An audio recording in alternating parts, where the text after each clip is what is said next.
Hey everybody, this is Brandon Ford and welcome to the Blind Rage podcast. For this week's TV edition, we are returning to the Hammer House of Horror for Carpathian Eagle, which apparently has a small appearance, contains a small role by Pierce Brosnan. And I don't even know if he has any lines. I'll see if I can try to find him. But it's kind of hard to do that when you can't see the fucking TV. Before we get into the episode, if you want to watch along, you can find the episode on YouTube, either on its own or with Elvira. I am not watching the Elvira edition, so we might be out of sync. So your best bet is to watch the regular one and then watch Elvira, because Elvira is pretty awesome. And also, please go to Amazon.com or open the Amazon app to find my books available in paperback and Kindle editions, as well as my Amazon author page. If you prefer audio books, you can find my stuff on audible.com or the Audible app by typing in Brandon Ford. If you don't already, please follow me on Instagram at writer Brandon Ford and on Twitter at Brandon Ford. If you have any questions, comments, concerns, suggestions, recommendations, please feel free to email me directly at blindragepod81@gmail.com. Lastly, please don't forget to subscribe if you don't already. Also, please don't forget to rate/review. Even if you don't want to write a few sentences for a review, at least hit the drop down and select a star rating. Even if it's not a 5-star, even if it's not a 4-star, any sort of rating helps with the algorithms, gets the podcast some exposure, and, helps me out a little bit. And it only takes about 3 seconds. So if you can use your thumb and a smartphone, you can do it. It's not hard. All right, so we're going to get started with the Carpathian Eagle with a 3 count. So here we go. 3, 2, 1, play.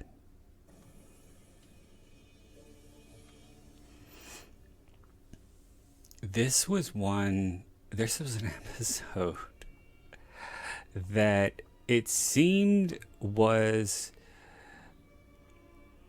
previewed at the end of every Elvira thriller video that I had. I remember seeing the previews for this, and The Silent Scream, and Visitor from the Grave, and The House of Blood to Death, and I think Rude Awakening. But this one came up, I think, more than any other, and it was the one that looked the most interesting to me. And I don't know if I told this story already when I did my first episode of Hammer House of Horror, but I didn't know what Hammer House of Horror was because it was not released in the United States. Yeah, I did talk about this, but I'm going to talk about it again because it was not released in the United States. The episodes were only released as little short films on the Elvira thriller video series, and they didn't have Hammer House of Horror written anywhere on the box, and Hammer House of Horror was not included in the title. Just the title of the actual episode was there. So I didn't even know. And so it wasn't until A&E released the set on DVD that I put 2 and 2 together. I was like, oh, because I looked at it and I started I know that episode. I know that episode. I know that episode. Oh, that's what these were. And so, yeah, and Carpathian Eagle was an episode that I wanted to see more than any other that I had seen previews for because I thought it looked the most interesting. And I remember when I first got the set, this was I put the disc. I think it was a 3-disc set. There's 13 episodes. I put I think it's 3 or 4-disc set, and I put the disc in, and within about 10 minutes, 15. Well, that's I don't know, about 20 minutes or so, I fell asleep. And that happened the second time I attempted to watch and I fell asleep. Because while some of the kills are interesting, a lot of the wraparound is just a lot of investigating this, investigating that, the history of, or Polish history, the history of, I guess, some fictitious countess who was given this knife that with the blade that was shaped as the beak of a Carpathian eagle, and it had the eagle's head as part of the hilt. And so, and plus you meet this old woman, and she tells her story, tells a couple stories actually, and they're quite long. And the character of Natalie is not very interesting. And I'm going to spoil the ending, so please be prepared. I'm going to do it right now, actually. Natalie is the killer. So yeah, this episode involves a woman who dresses. I was reading the plot summary. By the way, I did eventually get through the whole episode, and I still wasn't very satisfied with it. But well, when I revisited it recently, I thought it was kind of but I didn't hate it. Well, I never hated it. I thought it was slightly better than I did the first couple times I tried to watch it. But I notice that happens sometimes with things that I only listen to as opposed to watch. I think I pay more attention when I'm listening to it. But anyway, I forgot what I was going to say. Oh, the plot is centered around an author who has just written this book, which is kind of Basic Instinct-y, in that it is centered around a murderess from, I don't know, however many years ago.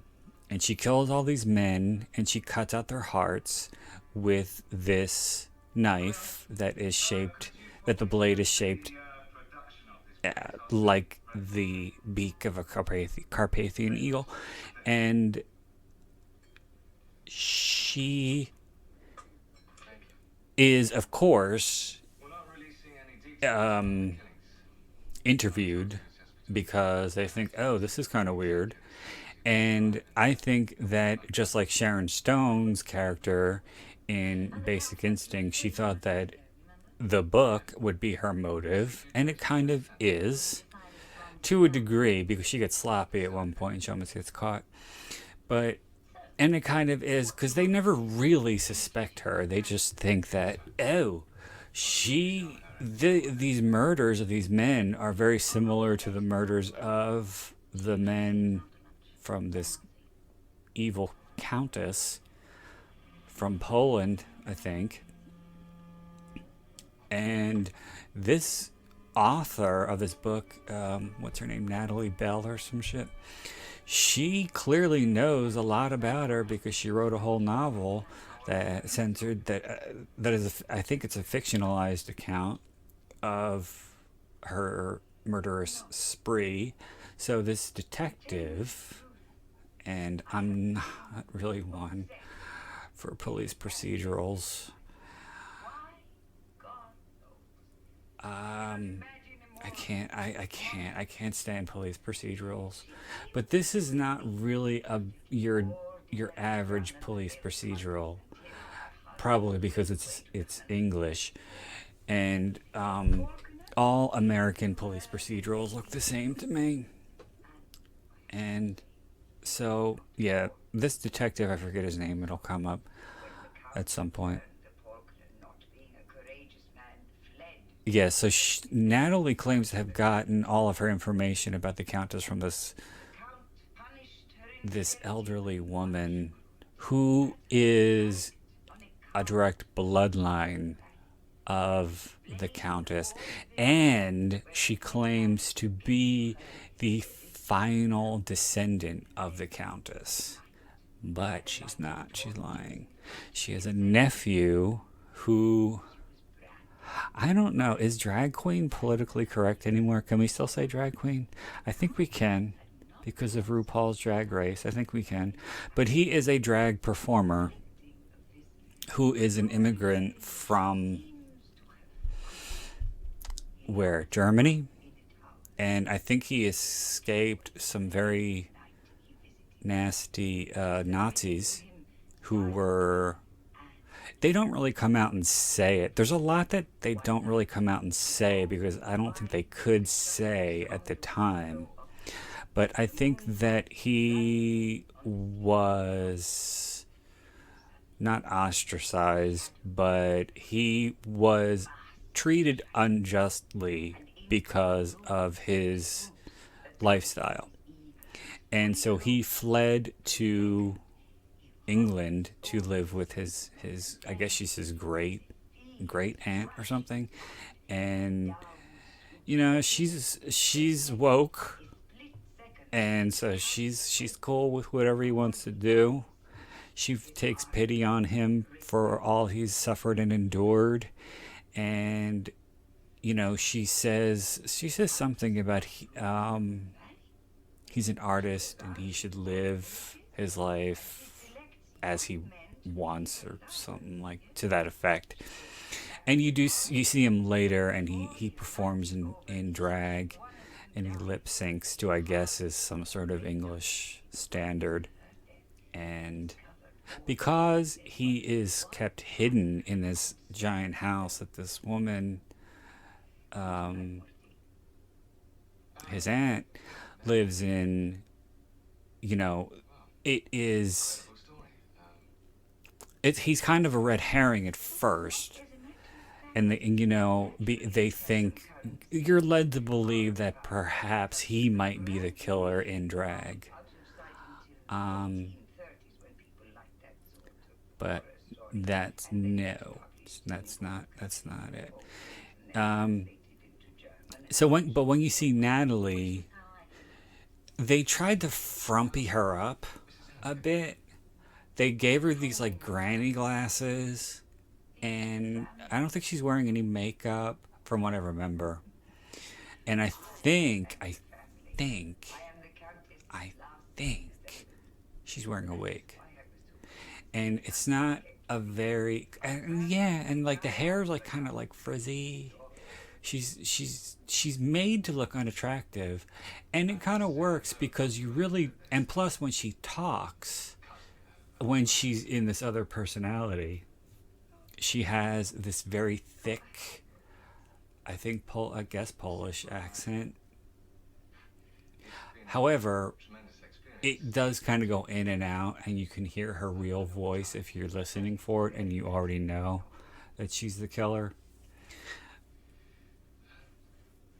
But yeah, and then there are moments when I think to conceal her true identity, when she goes to pick this guy up at a bar, she's wearing sunglasses. But there's another scene in which she's supposed to be getting ready, or she's, primping to go kill this guy. And there's a close up, and while she's looking in the mirror, and she's, like fixing her hair. And you really can't tell that it's her because she's got makeup on, she looks very attractive. And like I said, Natalie is kind of what you would think an author would look like. Um, and that kind of came out wrong. That kind of came out wrong. I'm not trying to say that female authors are unattractive. That's not what I meant. But she is just. But I'm just trying to say that female writers are not very glamorous. They don't.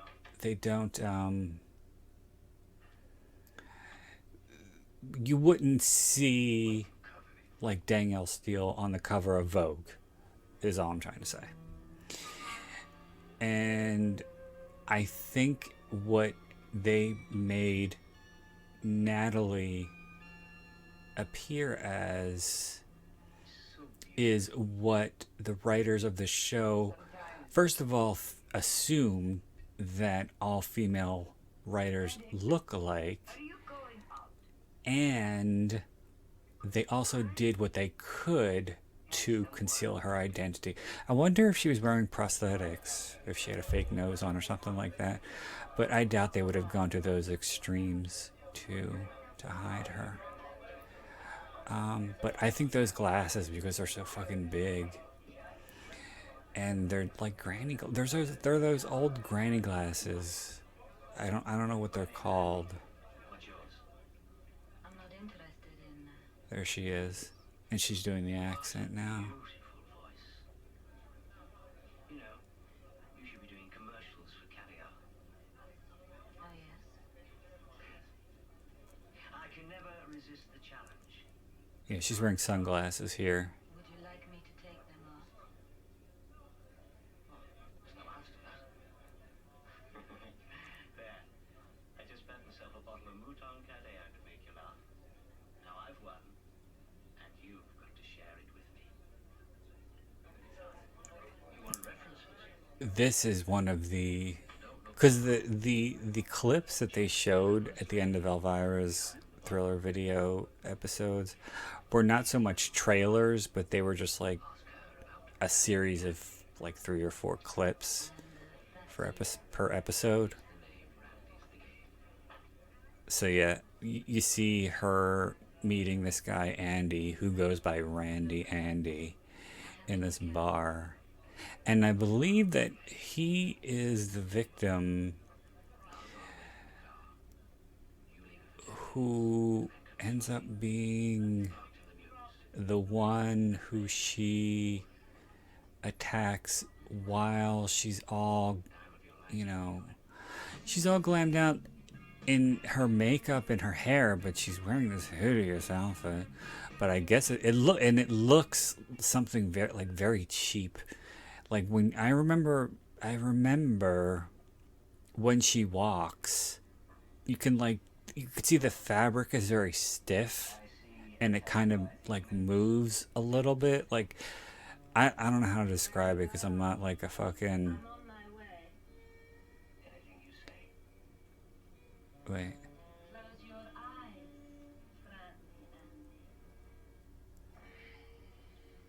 Wait a minute.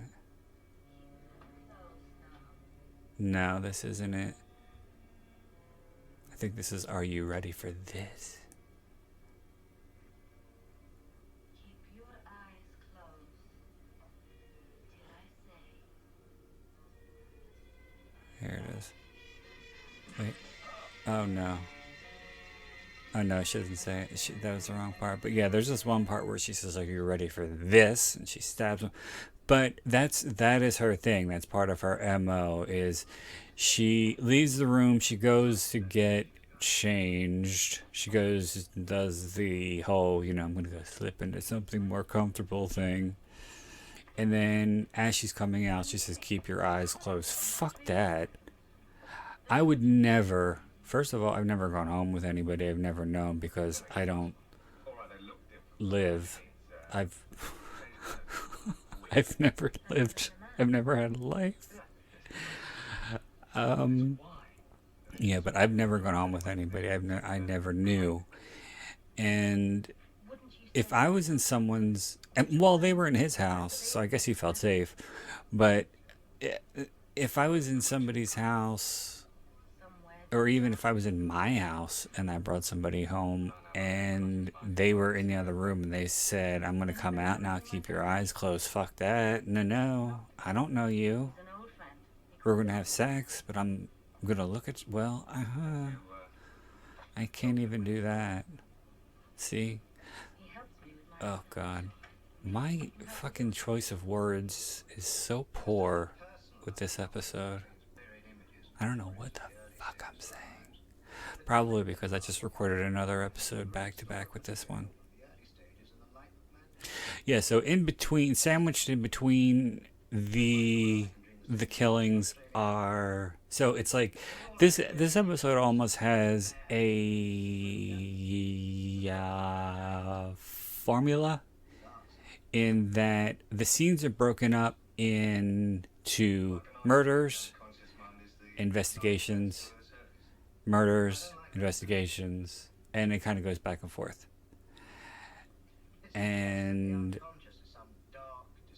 in the middle of that is something of Are you trying to say that Mrs. Hanska's some kind of Lady Dracula who survived by devouring the hearts of young men? something of a blooming relationship, I guess, for lack of a better term, between Natalie and the detective. You mean buried in the unconscious as if in the family vault and then suddenly under the right conditions? So they're I don't know. I think you should examine parallel case histories. It's hard to say whether she likes him Yes. Someone who to all intents and or purposes leads a thoroughly even if he likes her, who at given times um, different person.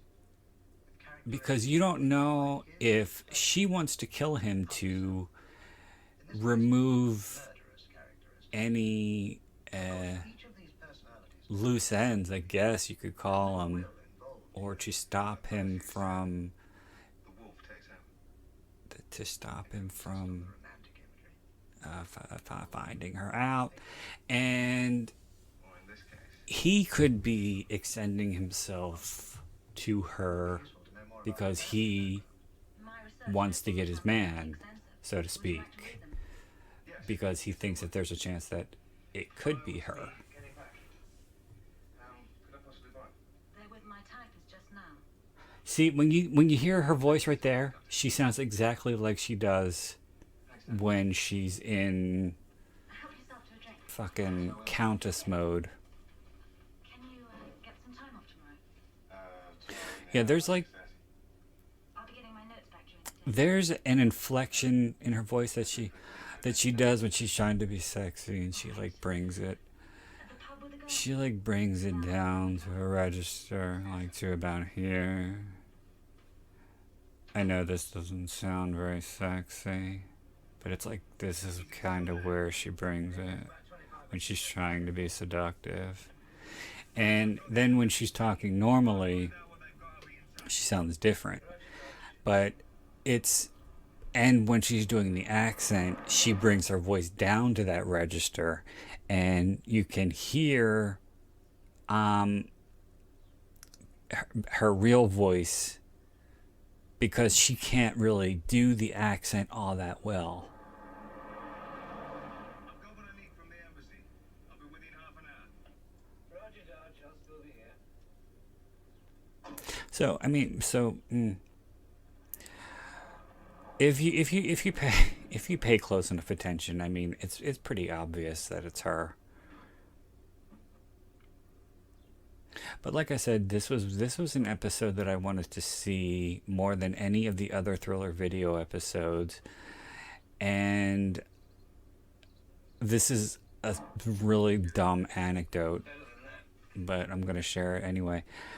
I I knew that the mom and pop video store that I went to didn't have it because I had rented all of their thriller video, everything in their Elvira thriller video collection, and plus I knew their horror section very well because I spent so much time there. I don't know what that was, but pardon me.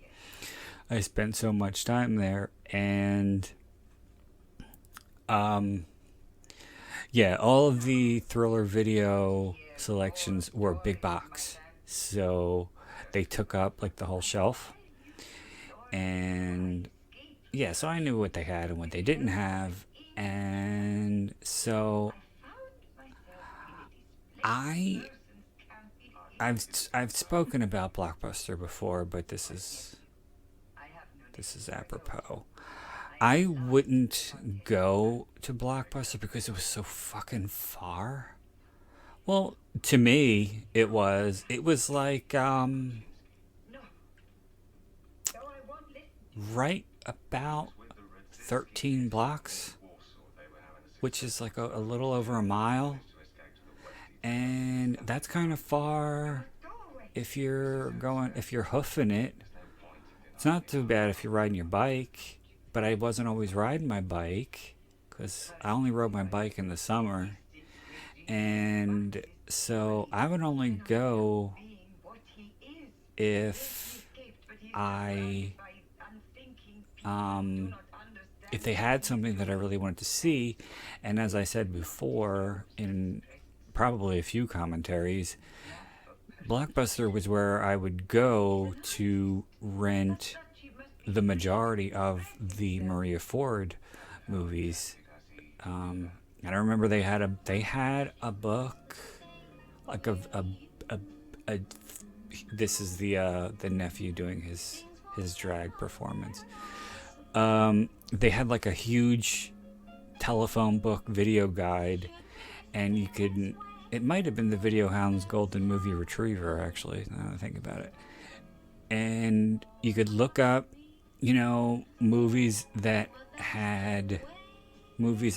actors had done. So I would always go to the book, look up Maria Ford titles, see, I would like make a list in my head, say maybe if I have this one, maybe this one, maybe this one. And then I would go check the shelves and see what they had that I didn't see.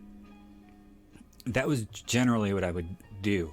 The horror section was very basic.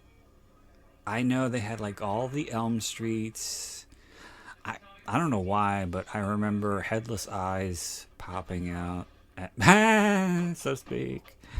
I remember Headless Eyes. They had that, which was very unusual. And I think that this is so weird. I just remembered this. But it was either in Adjust Your Tracking or Rewind This, one of those documentaries about people who are obsessive about their VHS collections. And they were talking about, one of them was talking about how Blockbuster was buying out all of these mom and pop videos and like using their stock of VHS tapes, or they suspected it. And they said, do you really think that corporate found it necessary for Blockbuster to carry movies like Headless Eyes or some shit like that? I don't know. I don't know what exactly he said, but it was something to that effect. And the Blockbuster that I went to had Headless Eyes. And you know what else they used to do? This is a total sidebar, too. But people who are into VHS will get a kick out of this. What I really didn't like about the Blockbuster that I used to go to, and I'm sure this wasn't uncommon for the other Blockbusters in their heyday, but they would rent budget VHS tapes, i.e., VHS movies on VHS recorded in EP mode. So they weren't even great quality. They weren't recorded in SP. They weren't the original rental versions. They were the kind that you would get at Kmart or Walmart or whatever for like $9.99. Yeah, and they would rent those out, and that was another reason why I didn't like that Blockbuster.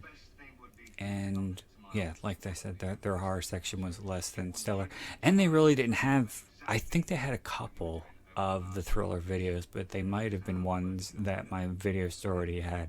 But anyway, to make a long story even longer, I called them because I knew that there was a chance that perhaps they had bought out another video store and gotten more copies of Headless Eyes or something.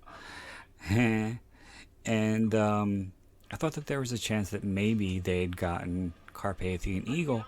And I didn't know, again, I didn't know that these were episodes of an actual TV show. I just thought they were short movies. And so I just assumed that that's what they would be under the that's what they'd be listed as in the database. So I called. It was like fucking, I don't know, 12.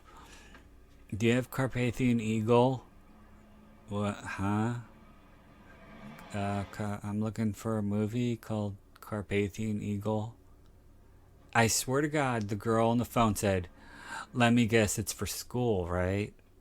Huh? I was like, no. And she typed it into the computer and they didn't have it. Yeah, so I didn't get to see it until I got the full Hammer House of Horror set.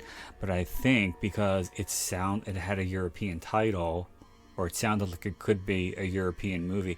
It didn't sound like it could be educational, but she assumed that it was for school purposes. I think maybe she thought that I was doing a research paper on eagles or Carpathia. Is there a Carpathia? Or is it Transylvania? I'm not good with geography. Let's just say, for the sake of argument, that there is a Carpathia. You've passed it. If you make a U-turn here, you'll see it on your left, about 100 meters back. Okay, so here she is, and she is taking, or she's going home with somebody else, and she's doing her fucking Transylvania twist voice, or whatever the fuck it is. I know it's a very sexist thing to do to intrude on a lady's privacy just because she happens to be beautiful. What can I say to commend myself to you? I'm terribly rich, and I live 5 minutes away. What is this? A proposal? Proposition is the word, I think. Look, why don't you just drop round for a cup of tea? There's an earl living next door. It's a tremendously respectable neighborhood. Now, don't let me down. The moment I clapped eyes on you, I said to myself, I must have that girl, whatever it costs. I'm busy. Whatever it costs. He sounds like he thinks she's a hooker. You don't live here. Not exactly, no. I'm borrowing it from friends. Jolly pretty, though, isn't it? I've given the in-law servants the evening off, and the chauffeur's having... I don't know. It's.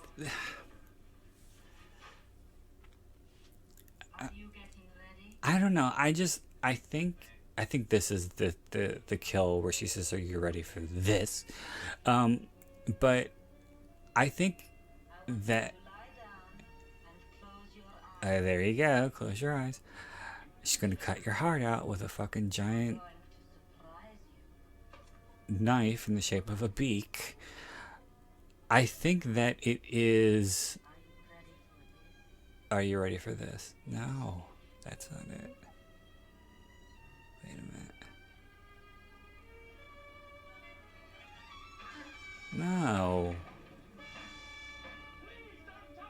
Oh no, she doesn't get him. That's right, he gets away. Take the money! Take anything you want!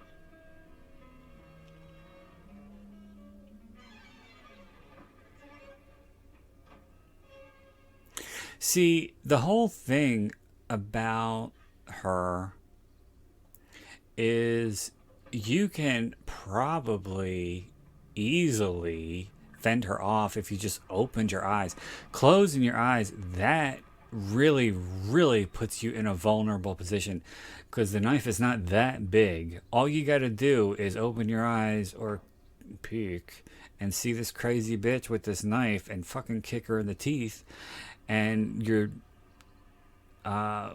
leave relatively unscathed.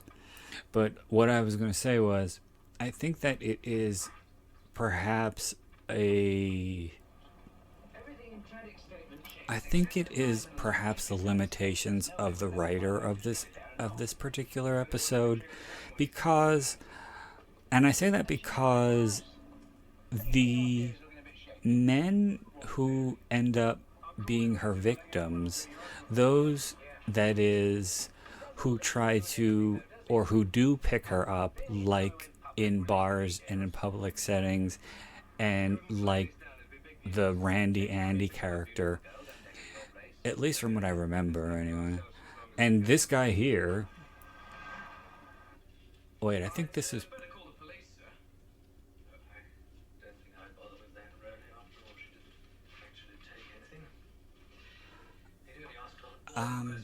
no. Wait, I know that she.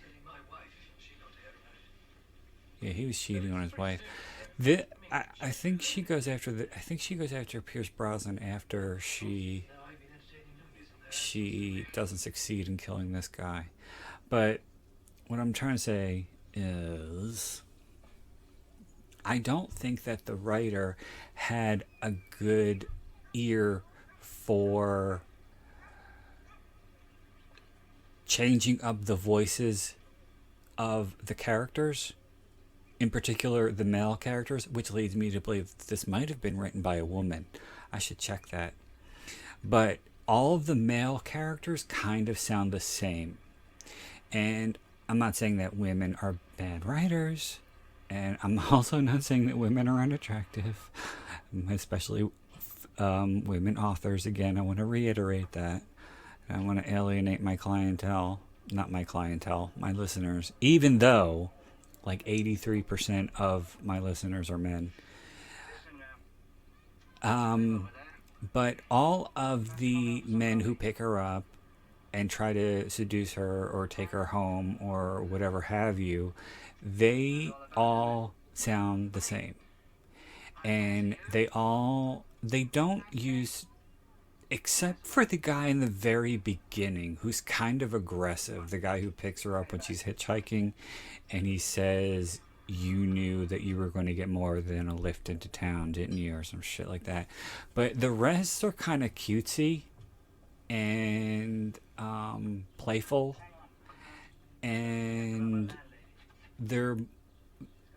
they may be men of a certain age, but they're still, the way they talk, and they're still kind of boyish. Especially Randy Andy, when he makes that stupid joke, the way he laughs, he goes kind of like that, only less frightening. So yeah, I don't think that there was a lot of work involved in making the victims sound very different. And, well, I'm not going to pretend to know everything about serial killers or have a vast knowledge of them, although I used to read a lot of true crime books and watch a lot of true crime documentaries pretty regularly.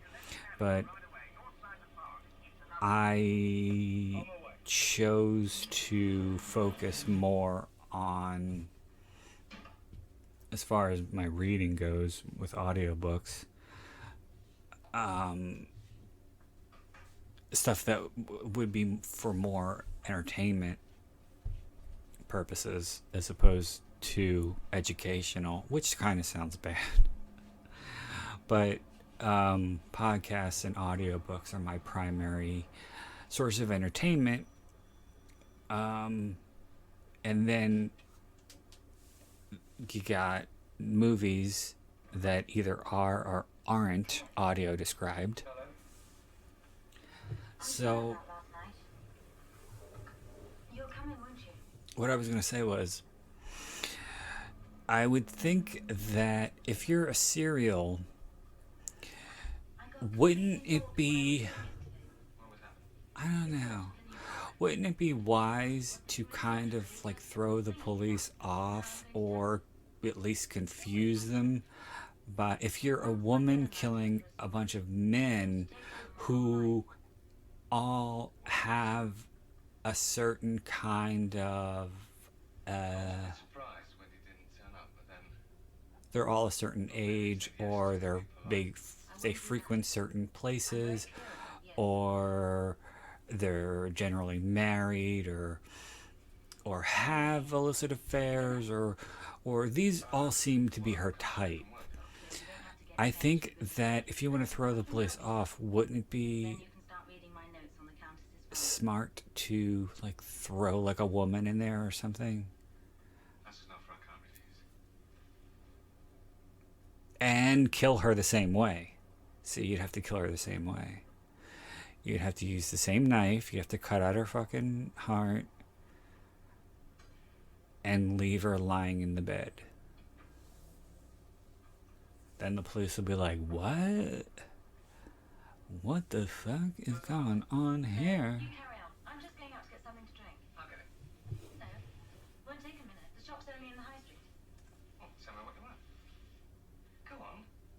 Risk it. If I get lost, I'll ask a policeman. Some white wine. Some white wine. I think he thought that she was planning something, or she was going to get something to... Can't get comfortable.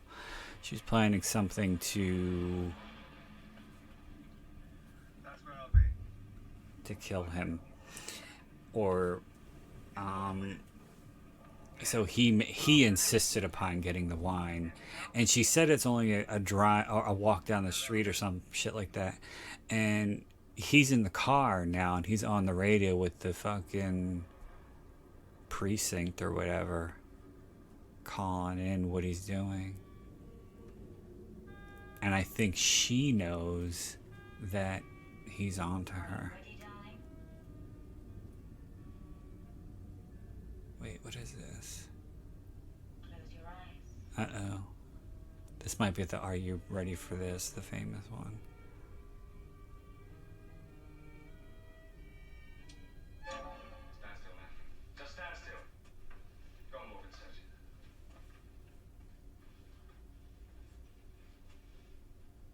I'm sorry, but this is the only way. Oh, that's her. Oh, that's right. I think they arrest her, but they don't find any proof in her house. The killings to have figured out the way she works. When you didn't turn up yesterday and that fellow was killed, well, you had to be the number one suspect.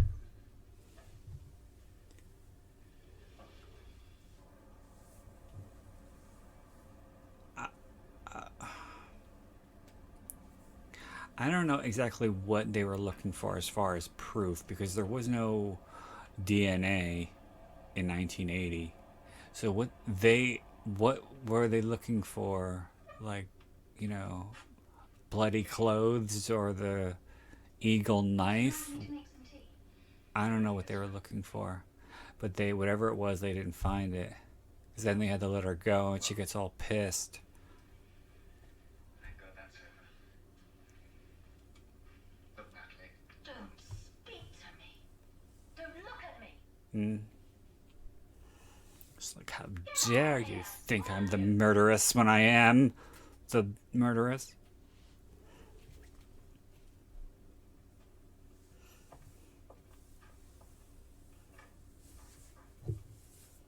I don't know what she was trying to do. or she was going to do. Do you think you can justify this with some official jargon or a warrant? What happened to me in there was filthy. It was like being raped. Doctor, You don't want to hear it, do you? You were just doing your job. I didn't. Oh, I guess she I admire your self-sacrifice. got a, what do you call it?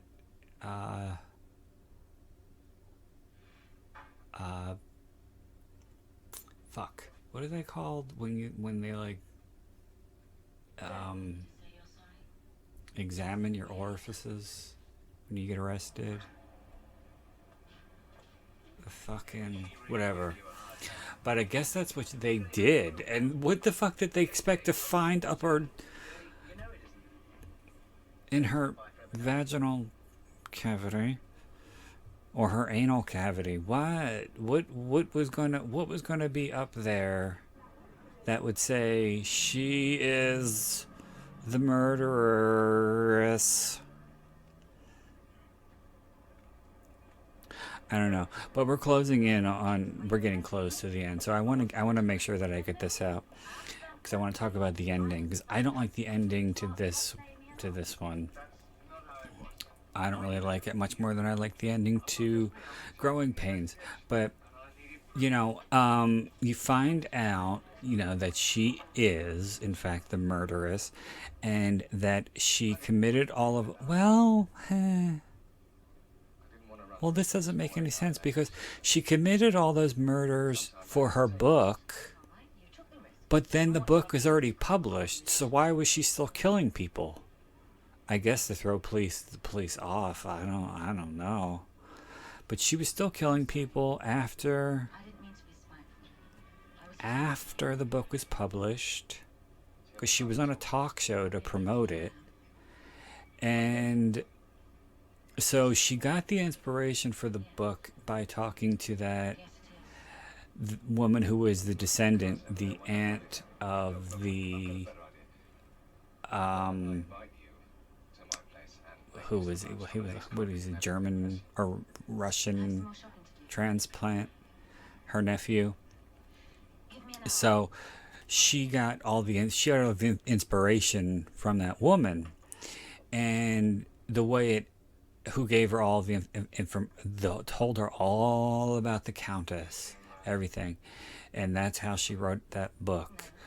And so the way the story, the episode ends is the older woman starts telling her about this other, I don't know, historical, I guess you could say, because she's from a different century, but this other historical female serial killer who strangled men with, I believe, silk scarves. And the way the episode ends is with Natalie preparing to write her new book, and I think she starts picking out scarves or some bullshit like that. So she's going to write another book about a female serial killer, and to go and create some realism, she's going to go and basically do the same thing, only to substitute the Carpathian beaked knife. She's going to strangle them. Now, how that is putting a fucking giant red flag on yourself, one that could be seen from America.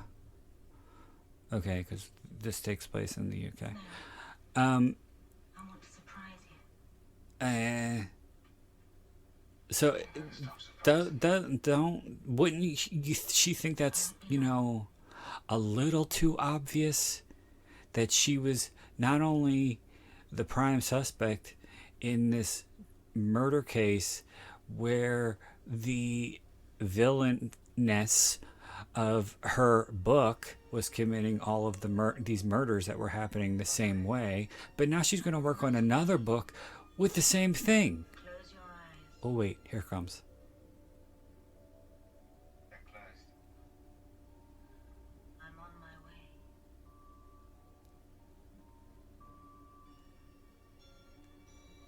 Yeah. Keep your eyes closed.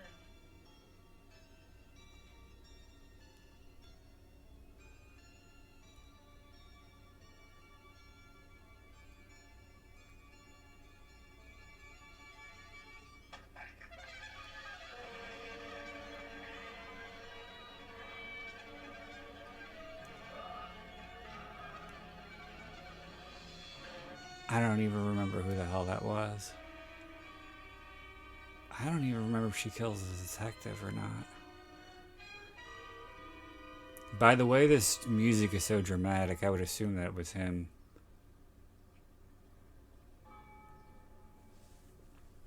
Yeah, this sounds to... Wait. Good of you to come. After all that business of your friend. Cliff had a job to do. I wish I'd been more understanding. Yeah, I think that was him. Try to find me. And I think this is the funeral. Perhaps he meant to. I don't know. Now the story's out, we get 100 crazes a day phoning in. Say that the Eagle. How did they find that one? He didn't tell you? Yeah. Kept it to himself. Went off on his own. First time he'd ever done that.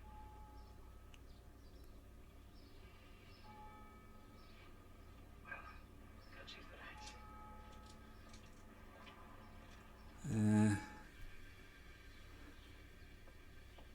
So yeah, that had to have been him. And that was the most dramatic one, the most dramatic death. Especially since it had that weird music. And I think that was the murder where she had that goofy costume on that looked like it was from Party City. Hold up a photograph. It was so cheap. Sold it to the television. Thanks.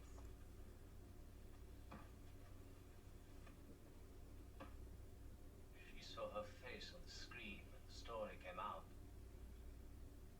She got an obsession. Yeah, that's the nephew talking. You could tell with his... Got a very thick accent. The Countess. So now she's terrified of sleep. Yeah, the aunt thinks that she is the killer because I guess she's senile, but she thinks that she becomes the murderous countess whenever she falls asleep. So now she's terrified to sleep, and she wants the nephew to watch her all the time. Tour the stage with my own show. I think that little plot development was a little goofy. Break his head. Oh.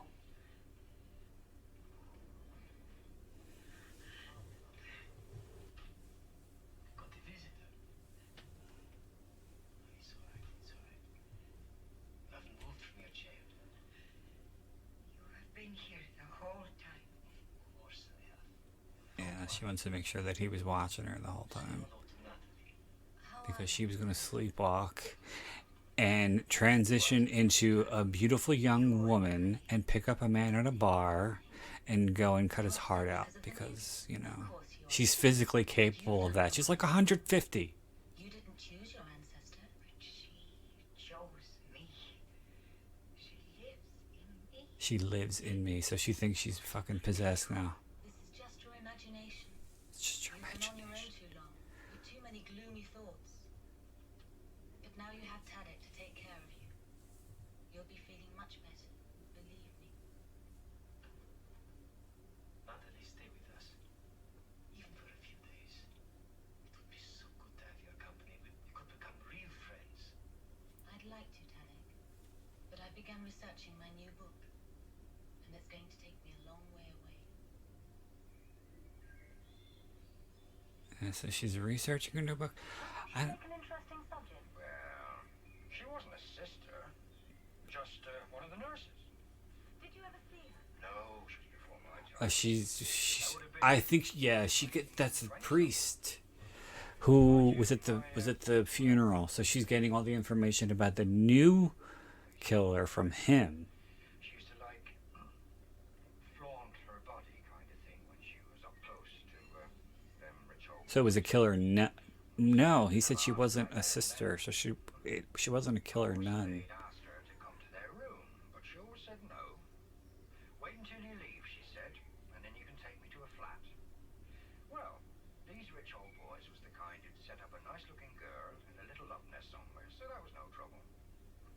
She got the meat out of her hand, so to speak, buying her fur coats and cars and diamonds and all that. What? Then when they starts to look around for a bit of something new, She'd strangle them with a silk scarf.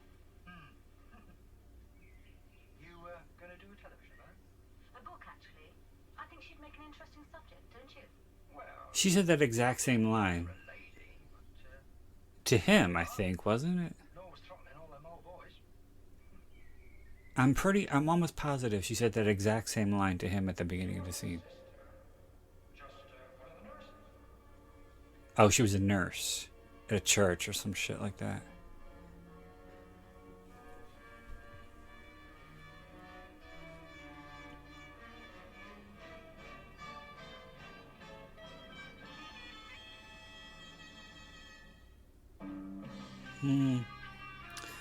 Well, that was the Carpathian Eagle.